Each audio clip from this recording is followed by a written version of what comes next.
This time on Landmarks, we visit the mysterious ruins of Teotihuacan. Witness the creation of a man-made island in the Gulf.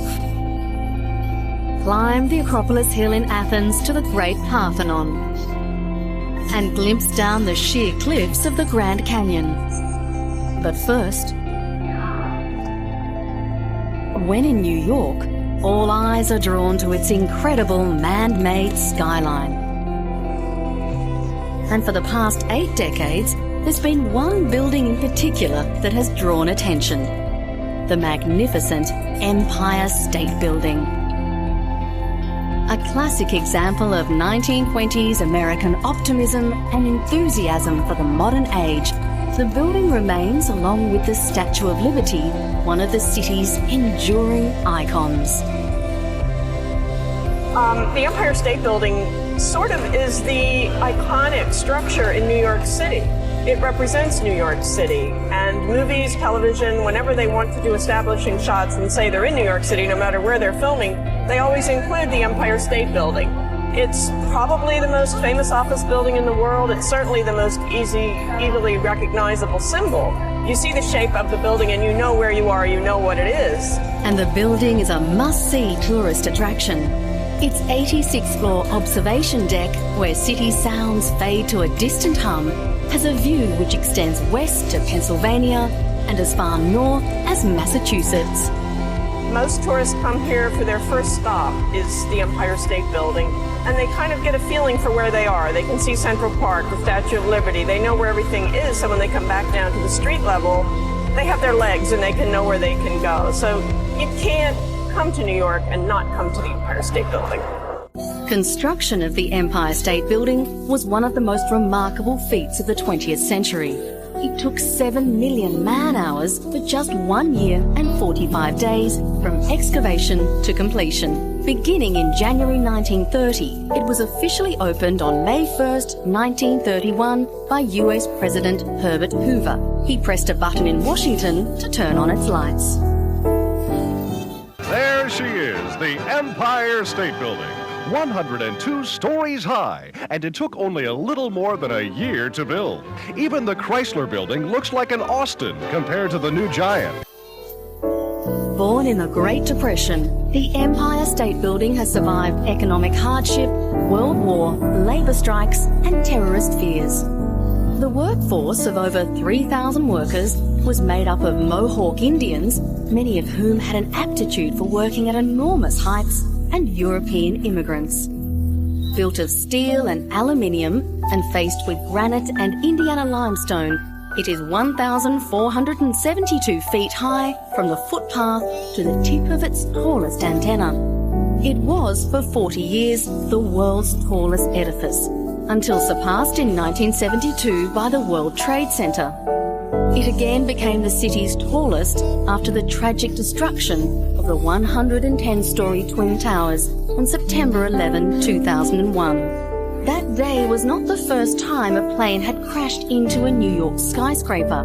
On July 28, 1945, a B-25 bomber crashed into the Empire State Building's 79th floor. 14 people died, but the building's structural integrity was not damaged. But just like Mount Everest, humans have had an overpowering urge to conquer the Empire State Building's peak. One of New York's most popular annual events is the Empire State Run-Up. The object is to run up the stairs faster than anyone else. While it attracts men and women runners from around the world, this event combines New Yorkers' natural instinct to charge to the front of the queue and the urge to avoid waiting for a slow lift. There's 1,576 steps from the ground floor lobby to the observation tower. Most are in a rush to win, others take their time. Apart from the satisfaction of a job well done, the reward at the end is this magnificent view. Coming up, the mysterious ruins of Teotihuacan.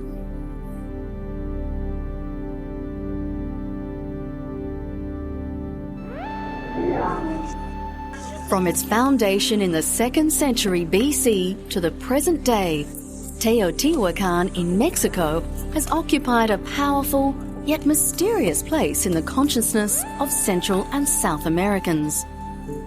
Situated in the highlands of central Mexico, a large valley 45 kilometres northwest of Mexico City, Teotihuacan was home to one of history's most sophisticated urban civilizations. Between 100 and 200,000 people lived here at its peak around 600 AD, making it one of the ancient world's largest cities, with an urban core covering some 20 square kilometres. Teotihuacan's city streetscape is familiar to modern city dwellers. It was a complex urban grid filled with single and multi-floor apartment compounds. Yet little is known about the people who built the city or why they fled in the 7th century. The ethnic identity of Teotihuacan's inhabitants is not known. No writing system has been discovered there, even in the intricate iconography of its many painted murals. But after a National Geographic expedition started in the late 1990s, Teotihuacan began yielding some of its most closely guarded secrets. Archaeologists Saburo Sugiyama and Ruben Cabrera located 3 burial sites in Teotihuacan. They contain sculptural figures in green rock, skeletons of humans and animals, including pumas, wolves and eagles, all of which archaeologists believe were meant as sacrifices. We have found remains, but they were the remains of sacrificed people. They had many high-quality offerings, but we didn't find anyone who could be governor. Teotihuacan's allure to locals remains strong. It rivals Peru's Machu Picchu as Latin America's most visited pre-Columbian tourist attraction. According to prehistoric mythology, the pyramid represents the sacred mountain through which a being can enter and leave the underworld.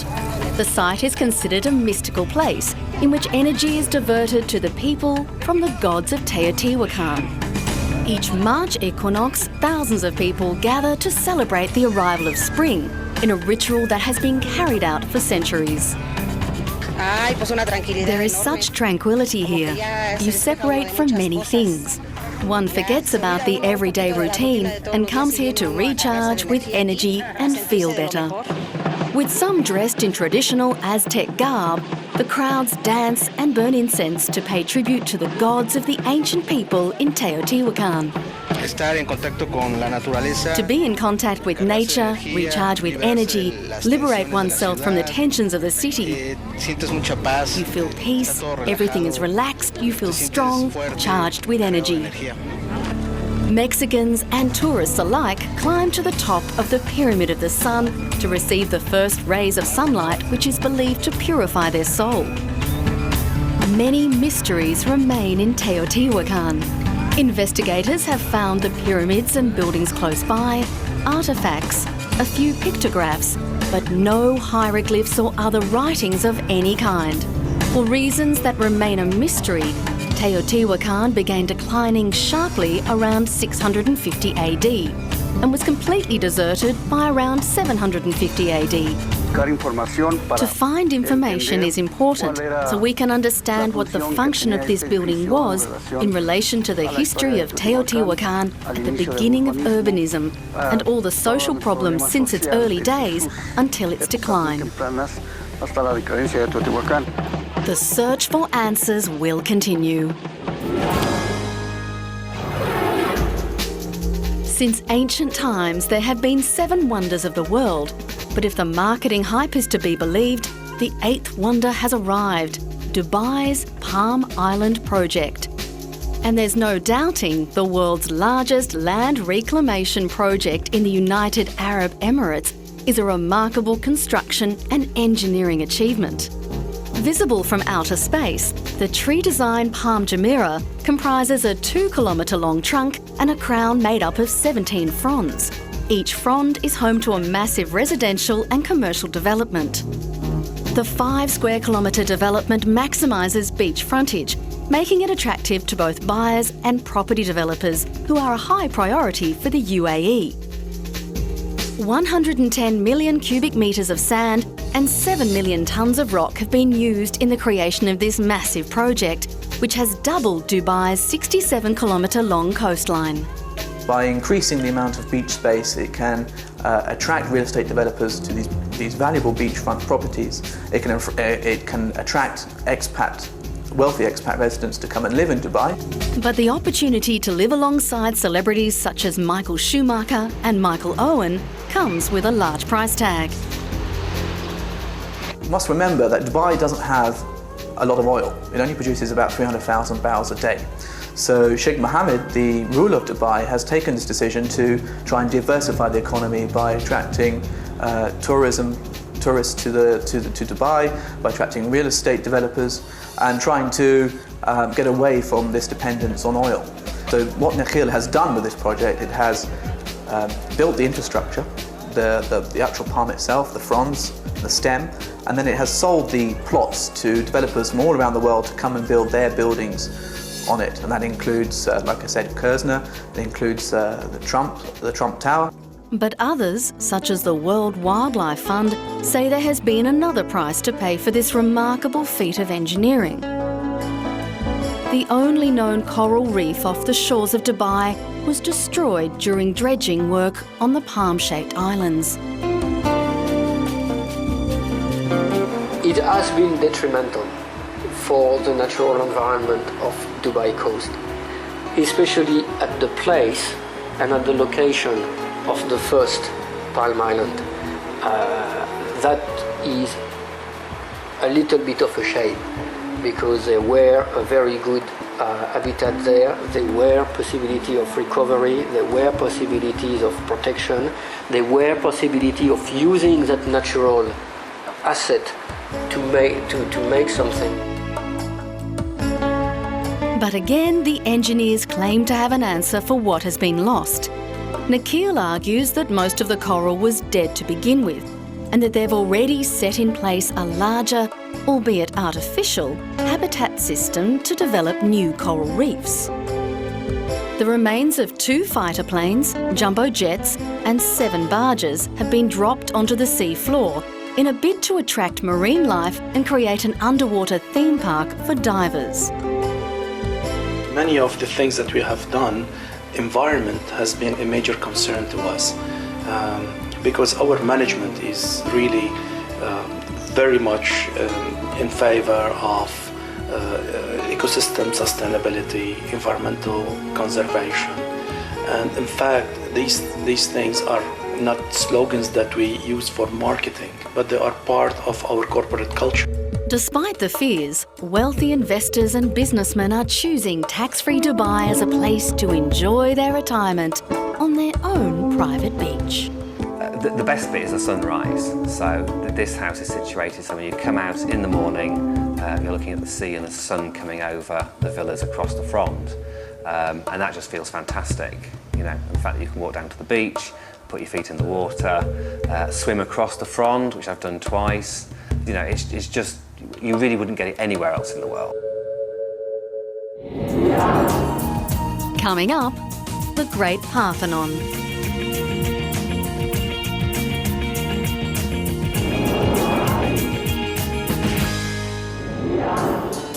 The Parthenon in Athens is one of the best-known landmarks in the world. Towering over central Athens on Acropolis Hill, it is known to be one of, if not the actual, birthplace of democracy. Built at the height of Greek civilization in the 5th century BC, the Parthenon remains an enduring reminder of its achievements and an architectural masterpiece that has influenced countless constructions ever since.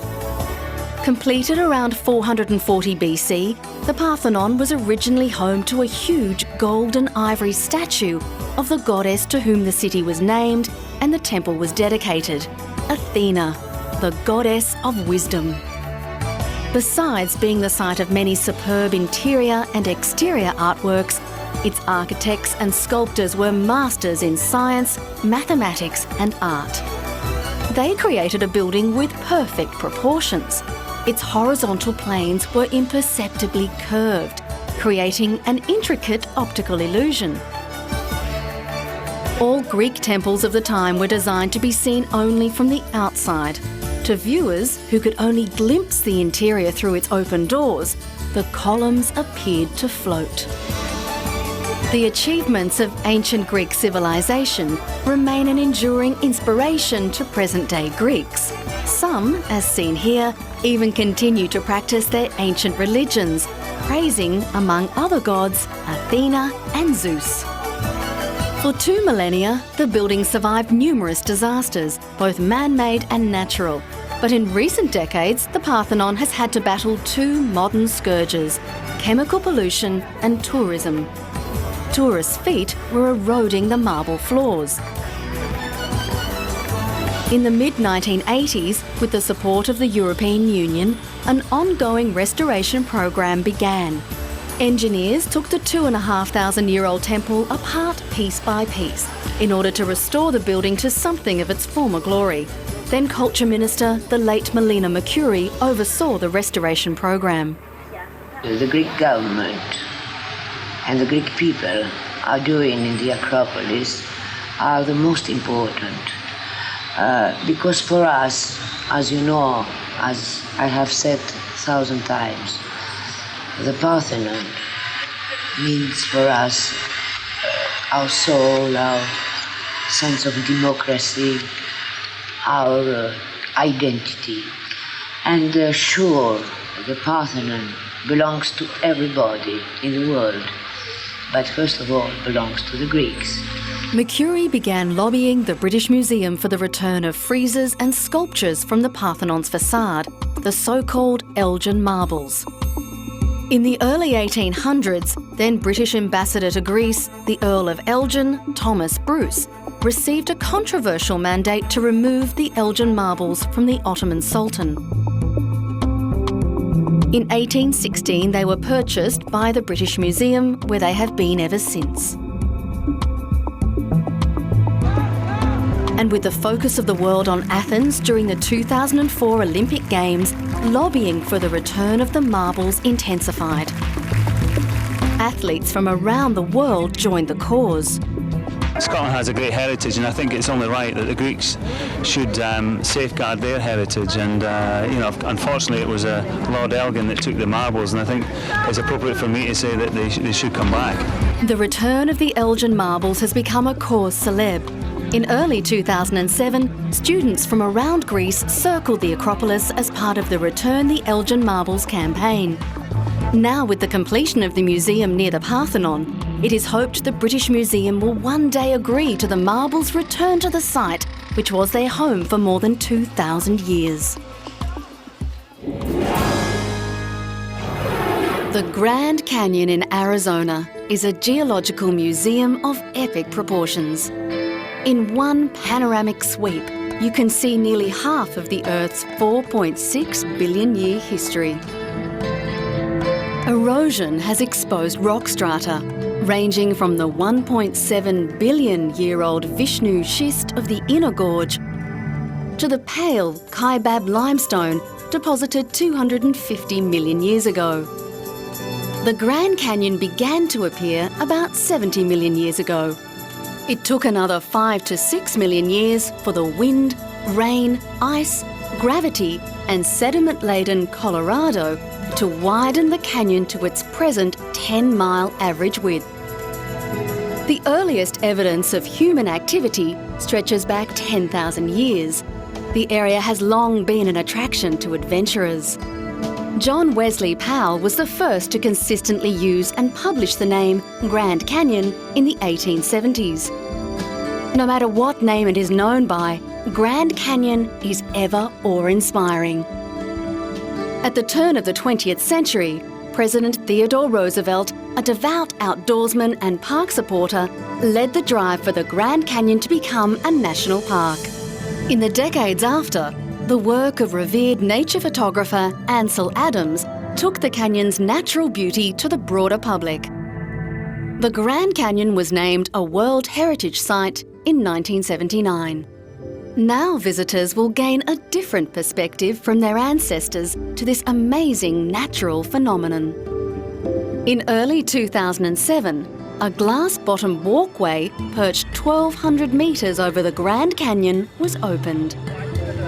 The $40 million Skywalk was built by a private developer with the permission of the Wallapai tribe, whose ancestral lands adjoin the remote southwest rim of the Arizona Canyon. The controversial tourist attraction was opened by a man who knows all about having nothing beneath your feet. The second man to walk on the moon, 77-year-old Buzz Aldrin. The astronaut's few steps marked the official inauguration of the project, which backers hope will draw up to 500,000 paying visitors this year to the site some 190 kilometres east of Las Vegas.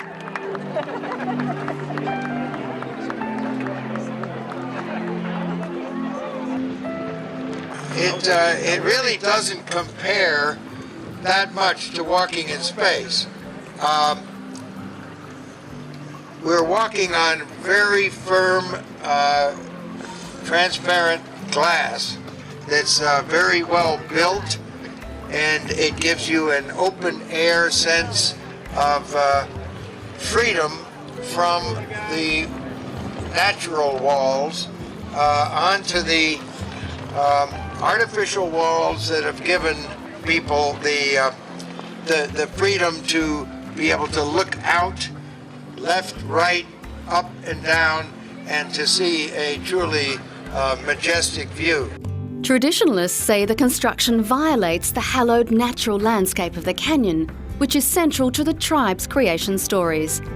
But supporters say the walkway will create hundreds of jobs for tribal members. I would regard myself as a traditionalist, and when I weigh the concerns of building on the canyon, the benefit far outweighs the concerns I have in regard to the environment. The horseshoe-shaped steel pathway, which is paved with 90 tonnes of toughened glass, is cantilevered 21 metres out over the lip to give visitors a view of the Colorado River Valley below. Visitors are assured of enjoying the majestic view, just as past generations have done before them.